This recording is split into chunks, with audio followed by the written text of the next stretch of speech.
గెలిపించారు. వరంగల్ పార్లమెంట్ ఉప ఎన్నికప్పుడు కూడా మురిగిన వచ్చి కుక్కలాగాడ ఏమైంది? మా పసునూరు దయాకర్ గారిని 4 లక్షల పైచిలకు మేటితో వరంగల్ పార్లమెంట్ నియోజకవర్గ ప్రజలు గెలిపించినారు. సిగ్గు రాలేదా? బుద్ధి రాలేదా? మారవాయిగా నువ్వు పెద్ద పోటుగాడు అని గింతంత 3 అడుగులు ఉంటావు. నువ్వు పొట్టోడా?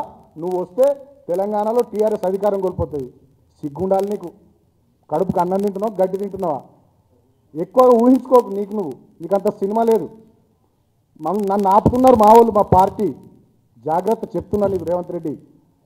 ఆపుతున్నారు నన్ను మా వాళ్ళు. మాట్లాడే ముందు మా మీద నోర్లు దగ్గర పెట్టుకుని మాట్లాడు. మా కేసీఆర్ కుటుంబాన్ని, మా పార్టీని, మమ్మల్ని మాట్లాడే ముందు నోరు అదుపులో పెట్టుకుని మాట్లాడు. మైకులు ఉన్నాయి కదా, కొంతమంది చిల్లరగాళ్ళు నీ వెనక ఉన్నారు కదా అని చెప్పి నోటికి ఎంత వస్తుందంత మాట్లాడితే కొడక తోలు తీస్తాం. ఏమనుకుంటున్నావు? బిడ్డ బలిసిందా? ఏం రాదా భాష? మాకు మాట్లాడలేమా? తిరుగుతావా? చూద్దామా? ఉందా దమ్ము? కొడక ఏం మాట్లాడుతున్నావు నువ్వు? కేసీఆర్ మీద మాట్లాడే మొగోనివా? 3 అడుగుల్లో పొట్టడా? చావు నోట్లో తలబెట్టి తెలంగాణ తెచ్చినటువంటి శిఖరం లాంటి నాయకుని మీద బిడ్డ నువ్వు వ్యక్తిగతంగా పరుష పదజాలంతో నువ్వు మాట్లాడు. కామెంట్ చేయండి. ఎప్పటికప్పుడు మా వీడియోస్ చూడాలంటే సబ్స్క్రైబ్ చేసుకోండి.